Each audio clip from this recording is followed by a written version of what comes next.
Hi there, I'm Adam from Cardboard Studio. Welcome to another episode featuring the 3D Breakable Core Pack. In this episode we'll be exploring a key feature, collision condition type. This video is divided into several sections: collision condition type overview, collision condition known, collision condition simple, collision condition single tag comparison, collision condition multiple tag comparison, and finally overriding global collision condition settings. Feel free to use the timestamps below to jump to any sections you are interested in. In dynamic gameplay scenarios, it's often important to decide when and how objects should respond to collisions, especially during events like on collision enter. Should an action trigger on every collision, or only when the colliding object has a specific tag, say a player tag? What if you want to trigger destruction when hit by any of several tags like player, enemy, or NPC? Or maybe you want certain objects to completely ignore collisions, acting as passive elements in the environment. The collision condition type enum helps you define exactly how your objects behave in these situations. By customizing how tag comparisons are handled during collisions, you gain precise control over which interactions matter and which don't. To demonstrate how each collision condition type works, we're using a simple setup with a few colorful cubes. Let's go ahead and open scene 2. As you can see, we have 3 breakable objects placed in front of us, and above them there are 3 cubes suspended in the air. Each cube has a rigid body component attached, so once we hit play, they fall and collide with the breakable objects below. Here's a quick breakdown of the setup. A red cube with game tag red, a blue cube with game tag blue, and finally yellow cube with game tag yellow. Now, let's take a closer look at the destroyable manager included in the scene. This is where we select the global collision condition type, which controls how each object responds to collisions. Currently, the collision condition type is set to simple. Let's go ahead and change it to known, and then enter play mode. Known. No action is triggered on collision. Use this when the object should remain unaffected by any physical interactions.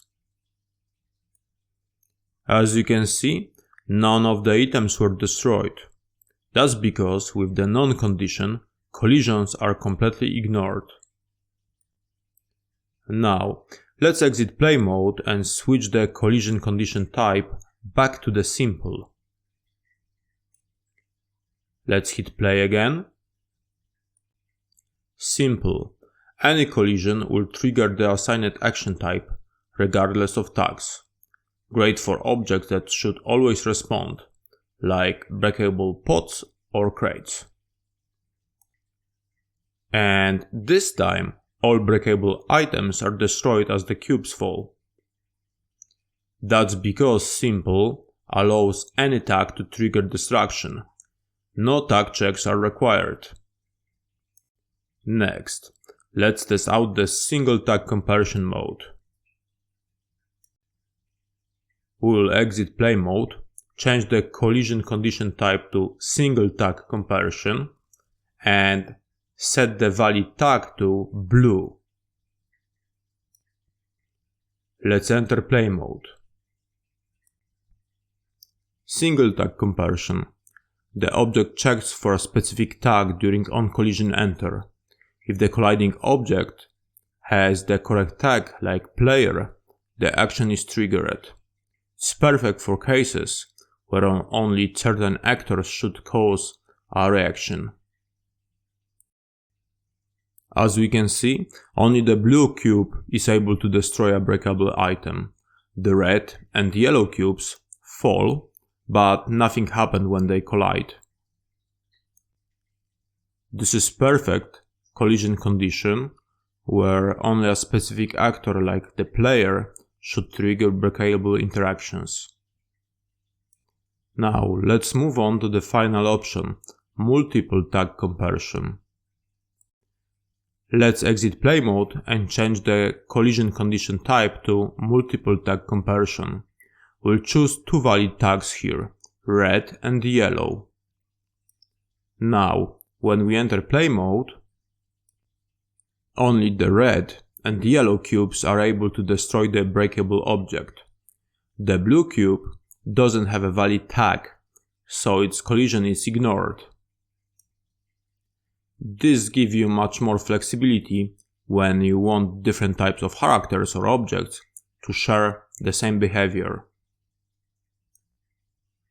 So far, we have been working with the global settings declared in the scene. But what if you need to customize the collision condition type for a specific item? For example, a chest that can only be broken by an NPC. In that case, you can use the override condition option located in the destroyable fall item component. Just enable the checkbox and you'll be able to configure individual collision settings directly on that object. Tag filters, condition type, and everything else tailored exactly how you need. If you enjoyed this asset, please consider leaving a review. It would help me tremendously.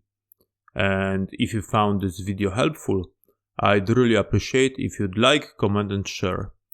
It's mean a lot and helps me keep going. That's all from Cardboard Studio for now. Thanks for watching and I'll catch you in the next one.